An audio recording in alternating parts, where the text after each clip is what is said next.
Hello વિદ્યાર્થી મિત્રો, આજે આપણે સ્ટાન્ડર્ડ 10 ઇંગ્લિશ સેકન્ડ લેંગ્વેજની અંદર unit 6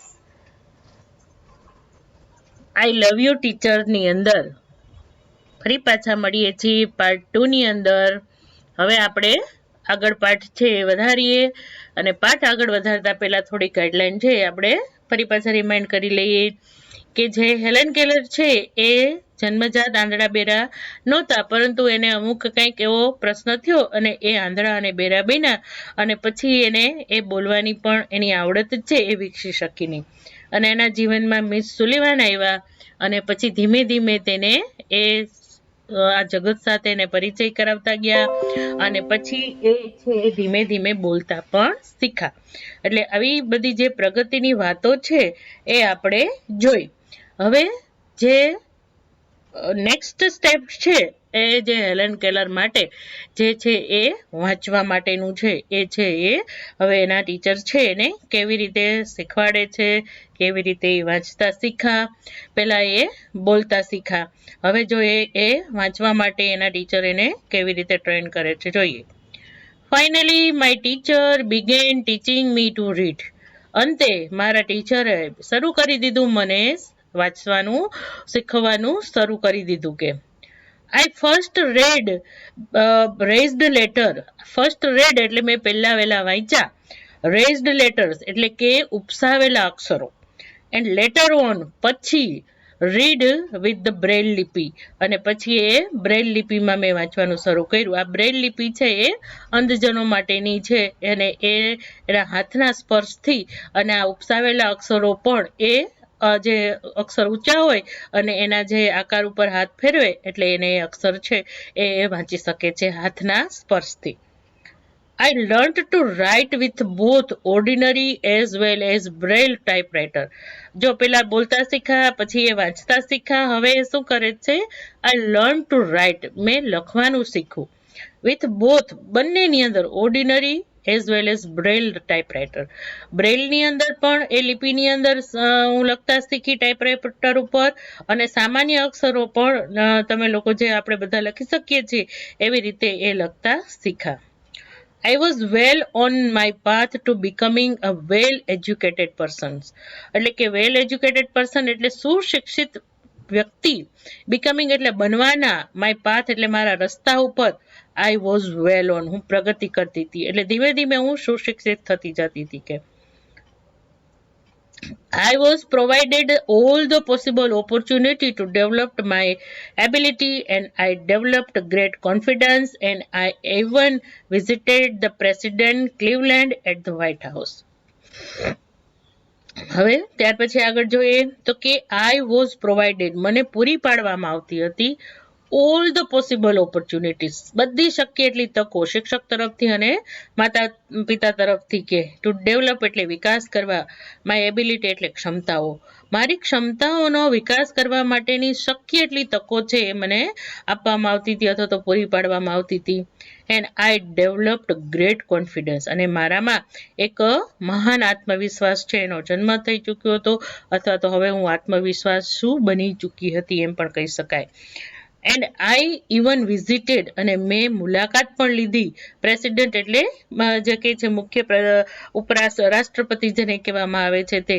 ક્લિવલેન્ડ at the White House, White હાઉસની અંદર ક્લિવલેન્ડ છે એ ત્યારના પ્રેસિડેન્ટ હતા, અને એ પ્રેસિડેન્ટને હું ત્યારે મળી પણ હતી. કે in 1890 at the age of about 10 વર્ષની ઉંમરે I moved to the Parkinson Institute.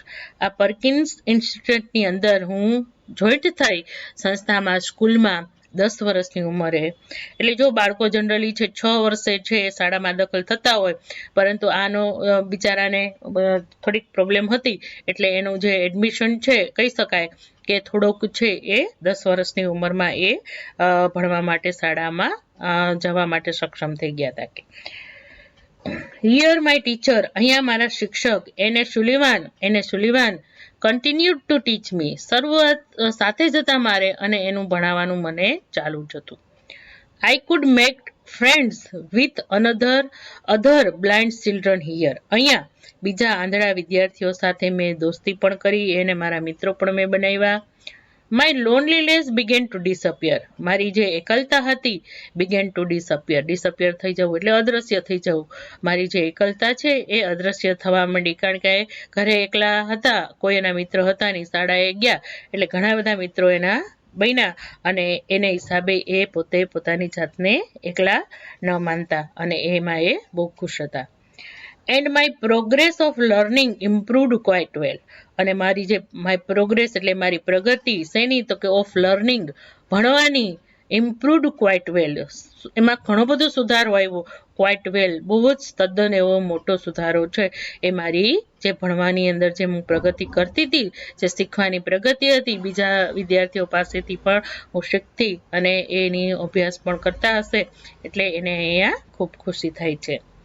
I learnt Latin, German and arithmetic. પછી એ 3 સબ્જેક્ટ છે ભણતા ત્યાં લેટિન ભાષા, જર્મન ભાષા અને એરેથમેટિક એટલે અંકગણિત ભણતા. ઇન 1896 1896 ની અંદર I moved on to the Cambridge School for the Young Ladies in the Massachusetts. એટલે આજે મેસેચ્યુએટ્સ નામનો જે ગામ છે એની અંદર એક કેમ્બ્રિજ સ્કૂલ હતી અને જ્યાં એ બધી યુવાન સ્ત્રીઓ અથવા તો યુવાન છોકરીઓ છે એની સ્કૂલ હતી ત્યાં છે એમાં હું એડમિશન મેં લીધું. અને this was really a great achievement for a lady like me who was blind, deaf and could barely produce sound for the communications. અને આજે હાઈસ્કૂલ સુધી એ પહોંચી ગયા, પ્રાથમિક શિક્ષણ પણ એને લઈ લીધું અને કહે છે કે this was really a great achievement.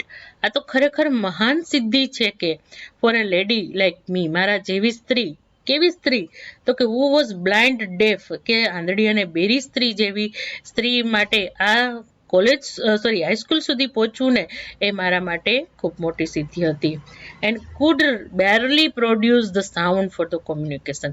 અને એવી સ્ત્રી કે જે કોમ્યુનિકેશન એટલે વાતચીત કરવા માટે બેરલી એટલે માંડ પ્રોડ્યુસ એટલે ઉત્પન્ન કરી શકે છે, સાઉન્ડ્સ એટલે અવાજ. એટલે કે મારા જેવી સ્ત્રી છે એ વાતચીત કરવા માટે માંડ બોલી શકે છે અને છે એ આંધળી પણ છે અને બેરી છે અને એવી સ્ત્રીએ આવી મોટી સિદ્ધિ પ્રાપ્ત કરી એ મારા માટે ખૂબ જ કે છે ગર્વ લેવા જેવી વાત છે. એને બહુ આનંદ થાય છે. I began writing poems and stories. પછી મેં શરૂ કરી દીધી પોએમ અને સ્ટોરી લખવાની, કે વાર્તાઓ લખતી, કવિતાઓ લખતી. શોર્ટલી થોડાક સમય બિફોર એટલે પહેલા માય એક્ઝામિનેશન એટલે મારી પરીક્ષા, જો હાઈસ્કૂલની પરીક્ષા હતી ને એના થોડાક સમય પહેલા જ આઈ લોસ્ટ માય ફાધર, મારા પિતાને મેં ગુમાવી દીધા, મતલબ એના પિતાજીનું મૃત્યુ થઈ જાય છે. ઓલ્ધો ઇમોશનલી ડિસ્ટર્બ્ડ, ઓલ્ધો એટલે છતાં, ઇમોશનલી ડિસ્ટર્બ, હું માનસિક રીતે અથવા તો ભાવનાત્મક રીતે થોડીક ખલેલ પહોંચાડતી હતી અથવા તો હું થોડીક નારાજ હતી, ડિસ્ટર્બ હતી કે I did my best in the examination. હું ઉદાસ હતી અને થોડીક ગમગીન હોવા છતાં પણ મેં મારા પરીક્ષાની અંદર જે મારે પરફોર્મન્સ આપવાનું હતું અથવા તો મારે જે પેપર લખવાનું હતું એ મેં બહુ સર્વશ્રેષ્ઠ રીતે કર્યું. કે my teacher could not accompany me to the examination hall. અને મારા જે શિક્ષક છે એ કુડ નોટ એકમ્પની, એ આવ્યા નહીં એને me to the examination hall. એ પરીક્ષા ખંડમાં મારા ટીચરનો મને સાથ મળ્યો નહીં કારણ કે ત્યાં કોઈ શિક્ષક અલાઉડ હોય નહીં. There are teachers spelled out this question in my hand and typed out the answer. ત્યાં બીજા શિક્ષક પણ હતા કે જે મારા હાથમાં શું કરતા હતા, એ જે લખી દેતા હતા પ્રશ્ન અને એ પછી એનો જવાબ છે હું ટાઈપ કરી દેતી હતી. When the result was declared, અને જ્યારે પરિણામ છે એ જાહેર થયું છે, I was so full of joy to hear that I had passed all the subjects. મેં સાંભળ્યું કે મેં બધા વિષયો પાસ કરી લીધા છે અને એ સાંભળીને મને ખૂબ જ આનંદ થયો. I remember my first day at the Redcliffe College in 1900. શું કે છે I remember, મને બરાબર યાદ છે, my first day મારો પહેલો દિવસ એટ રેડક્લિફ કોલેજ. રેડક્લિફ કોલેજમાં હું જ્યારે પહોંચી 1900ની અંદર ત્યારે એ દિવસ મને હજી યાદ છે. એટલે પ્રાથમિક શિક્ષણ પછી હાઈસ્કૂલનું શિક્ષણ પૂરું કર્યું અને 1900માં એને એ કોલેજમાં પણ દાખલ થયા. આઈ ન્યૂ, હું જાણતી હતી. ધેર વેર ચેલેન્જીસ, ઘણા બધા પડકારો છે. ઇન માય વે, મારા રસ્તામાં. But I was eager to overcome them, અને હું તેને પાર પાડવા અથવા તો એ પડકારો ઉપર વિજય પ્રાપ્ત કરવા માટે હું આતુર હતી. કે The professor looked far away. Professor તો દૂર દૂર લાગતા હતા. As if they were speaking through a telephone. અને એ જાણે ટેલિફોનમાં બોલતા હોય અને ટેલિફોનમાંથી જે અવાજ આવતો હોય એટલા દૂર દૂર લાગતા હતા. એટલે ધીમે ધીમે એ નાનું મોટું એ સાંભળી પણ શકતા હોય એવું અહીંયા લાગે છે. The lecturers were spelled into my palm as rapidly as possible. પછી જે કંઈ ભાષણો જે પ્રોફેસરો આપતા હતા એને લખવામાં આવતા હતા મારી હથેળીમાં જેટલા ઝડપથી બને એટલા. એટલે કદાચ એના આજે મિસ સુલેવાનને ત્યાં આવવાની રજા પણ હશે અને એની સાથે કોલેજમાં એ જતા પણ હશે. I would note down the what ever રિમેમ્બર્ડ, અને હું લખી નાખતી જે મને યાદ રહેતું તે. When I went back home, ઘરે આવતી ને ત્યારે બધું લેક્ચર છે મારા હાથમાં લખાતું હતું એ હું ત્યારે યાદ રાખી લેતી હતી. પછી જેટલું યાદ રહે એટલું પછી મારી નોટમાં હું ઉતારી લેતી હતી. Here I began to write about my life, અને પછી મેં શરૂ કરી મારું જીવન વિશે લખવાનું. માય લાઈફ અબાઉટ રાઇટ, એટલે કે મારી જિંદગી વિશે મેં જે સંઘર્ષો કર્યા છે એના વિશે મેં લખવાનું શરૂ કર્યું. એટલે કદાચ અહીંયા એને કોલેજ પૂરી કર્યા પછીની પણ એ વાત હશે કે કોલેજ આવી રીતે એને પૂરી કરી પછી એને પોતાની જિંદગીના અનુભવો વિશે લખવાનું શરૂ કર્યું. I wrote the story both in the braille and on a normal typewriter. મેં વાર્તા લખી મારા જીવનની બંનેમાં, બ્રેલ લિપિમાં પણ લખી અને નોર્મલ ટાઈપરાઇટરમાં પણ લખી. This story of my life was edited by the John Mackey. આ જ્હોન મેકે નામના આ જે એ વ્યક્તિએ સંપાદન કરી મારા જીવનની સ્ટોરીને. કે The writing was published in magazine in 1903. એટલે કે જે મારું આ જે લખાણ છે મારા આત્મકથા કયો હતો તો મારા જીવન વિશેનો એ પ્રકાશિત થયું એક સામાયિકમાં 1903માં. I was paid for it, મને એના પૈસા પણ મળ્યા. કે We the blind are as in-debt to Louis Braille as mankind is an Gutenberg. અમે જે આંધળાઓ છે જે લ્યુઈ બ્રેઇલના જે અમે આભારી છીએ, ઋણી છીએ, એટલા જ ઋણી છીએ જેટલા માણસ જાત છે એ ગ્લુટેનબર્ગના ઋણી છે. એટલે ટૂંકમાં આપણે જે સામાન્ય માણસો જે કંઈ ભાષાને પ્રિન્ટને કરીએ છીએ એ ગ્લુટેનબર્ગની જે શોધખોળ છે અને લ્યુઈ બ્રેઇલના જે આ આંધળાઓ માટેની જે લિપિ બનાવી છે એના માટે આભારી છીએ. એટલે ટૂંકમાં કહે છે કે અમે જે આંધળા લોકો છીએ એ લુઈ બ્રેઇલના અમે આભારી છીએ અને જાણે બાકીનું જે માનસ જાત છે એ ગ્લુટેનબર્ગના આભારી છીએ. On 28 June 1904, જૂન મહિના 28મી જૂન 1904માં I graduate from the Radcliffe College. A Radcliffe કોલેજમાંથી હું સ્નાતક થઈ ગઈ. એટલે ટૂંકમાં એને હજી કોલેજ નથી પૂરી કરી છતાં એને આ બધું લખવાનું અને સામાયિકોમાં અને મેગેઝિનમાં એના જીવન વિશે એને લખ્યું અને એ લેખક પણ બની ચૂક્યા હતા. I felt proud that I became the first deaf blind person to earn a Bachelor of the Arts degree. હવે I felt proud, મેં ગર્વ અનુભવ્યો that I became, હું બની ચૂકી હતી the first, પહેલી ડેફ બ્લાઇન્ડ પર્સન, પહેલી આંધળી અને બેરી વ્યક્તિ ટુ અર્ન એટલે પ્રાપ્ત કરવું a bachelor of the arts degree. Arts ડિગ્રીની પદવી પ્રાપ્ત, નિષ્ણાંતની પદવી પ્રાપ્ત કરનાર હું પહેલી વ્યક્તિ બની ચૂકી હતી. I began to feel that I must educate the people on the way to help the blind. પછી મને એવું લાગતું હતું, I began to feel, મને એવું અનુભવ થવાનો શરૂ થઈ ગયો હતો કે આઈ મસ્ટ એજ્યુકેટ પીપલ, મારે લોકોને શિક્ષિત કરવાના છે on the way to help the blind.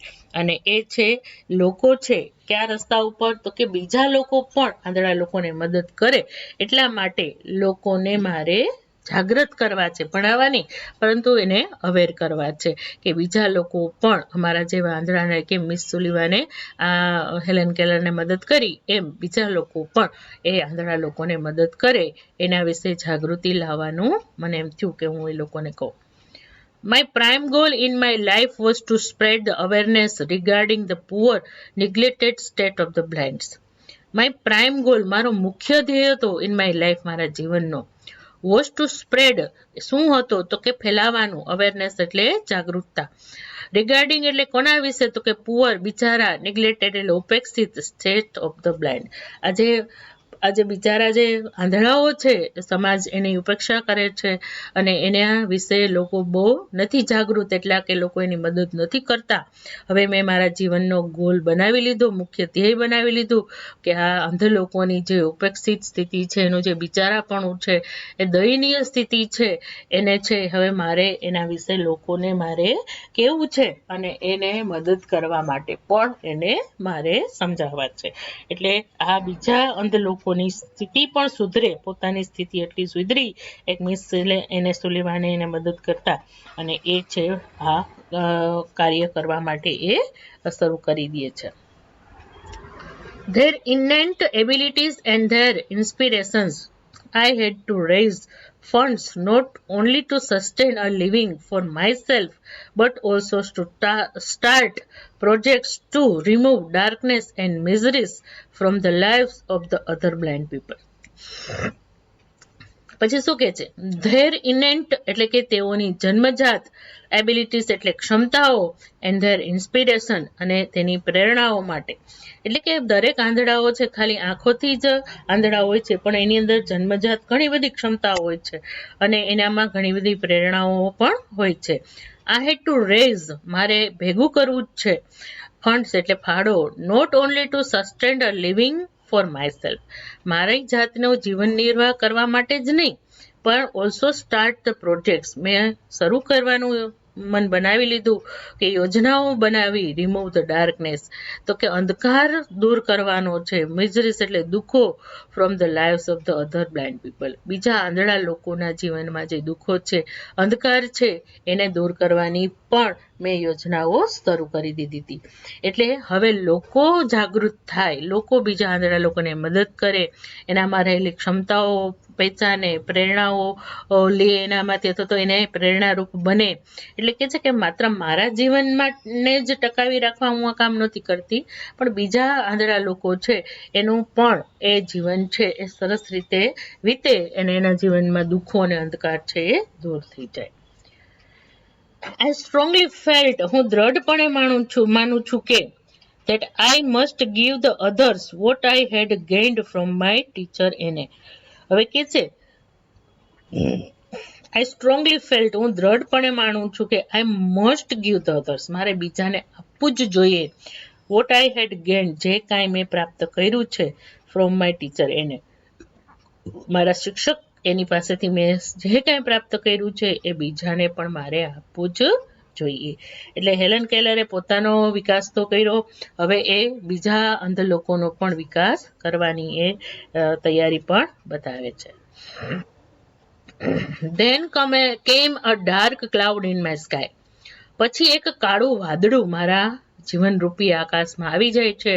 I was deeply કન્સર્ન્ડ about that, અને હું તેનાથી ડીપલી કન્સર્ન્ડ એટલે ખૂબ જ મને એની ચિંતા થઈ. My teacher's eyesight was worsening day by day, મારા શિક્ષકની આઈસાઇટ એટલે આંખોની દ્રષ્ટિ વોઝ વર્સનિંગ ખરાબ થઈ ગઈ, ડે બાય ડે દિવસે ને દિવસે ખરાબ થતી ગઈ, એના ટીચરની આંખોની દ્રષ્ટિ પણ ખરાબ થવા લાગી છે. એઝ અ રિઝલ્ટ, એના પરિણામે she could not see clearly એટલે સ્પષ્ટ રીતે, તેથી એના ટીચરની આંખોની દ્રષ્ટિ બગડવા માંડી, એટલે એના ટીચરને પણ બરાબર દેખાતું ન હતું. She was brave enough to fight against Har problems, she was brave બહુ જ બહાદુર હતા, ઇનફ એટલે પૂરતા, ટુ ફાઇટ એટલે લડવું, અગેન્સ્ટ એટલે ની સામે, હર પ્રોબ્લેમ્સ એટલે તેના આ જે સમસ્યાઓ હતી એની સામે લડવા માટે એ ખૂબ જ બહાદુર હતા. બટ આઈ વોઝ સોરી, પણ હું અત્યારે દિલગીરી અનુભવું છું કે because she did not heed to her problems of her eyes, કે તેને પોતાના આંખોના જે પ્રોબ્લેમ હતી એના તરફ એને બિલકુલ ધ્યાન ન આપ્યું, એ બદલ હું ખૂબ જ દિલગીર હતી. કે instead of C continued to help me, એને બદલે એ પોતાની આંખોની ધ્યાન રાખવું જોઈએ, એને બદલે C continued to help me, એને હંમેશા મને મદદ કરવાનું ચાલુ રાખ્યું. At last, my teacher lost her eyesight completely and became blind by the year 1935. 1935 he became the blind, અંધળા બની ગયા. Her eyesight completely gone. Lost her teacher. એના ટીચરે આની આઈસાઇટ છે, આંખોની દ્રષ્ટિ સંપૂર્ણ ગુમાવી દીધી અને 1935 એ અંધ બની જાય છે એના ટીચર પણ.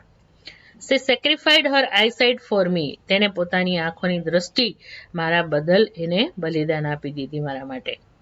What a great sacrifice it was. કેટલું એ મહાન બલિદાન કહેવાય કે. If she had not supported and encouraged me to learn, I would not have enjoyed the beauty of the world. એને જો મને સપોર્ટ ન કર્યો હોત, ટેકો ન કર્યો હોત, encourage me અને મને પ્રોત્સાહિત ન કરી હોત, શેના માટે? ટુ લર્ન એટલે ભણવા માટે. I would not have enjoyed. હું ક્યારે પણ આનંદ ન લઈ શક્યો હોત, ન લઈ શકી હોત કે માણી શકી હોત. The beauty of the world. આ દુનિયાનું આટલું અપ્રતિમ સૌંદર્ય છે એનો હું આનંદ ન લઈ શકી હોત. I could not think myself apart from her. હું તેનાથી ક્યારેય મારી જાતને અલગ માની શકતી નથી. My heart always speaks. એનું હૃદય બોલે છે હંમેશા. I love you teacher. હે શિક્ષક, હું તમને પ્રેમ કરું છું. ચાલો વિદ્યાર્થી મિત્રો, આજે આપણે આ પાઠને પૂરો કરીએ છીએ.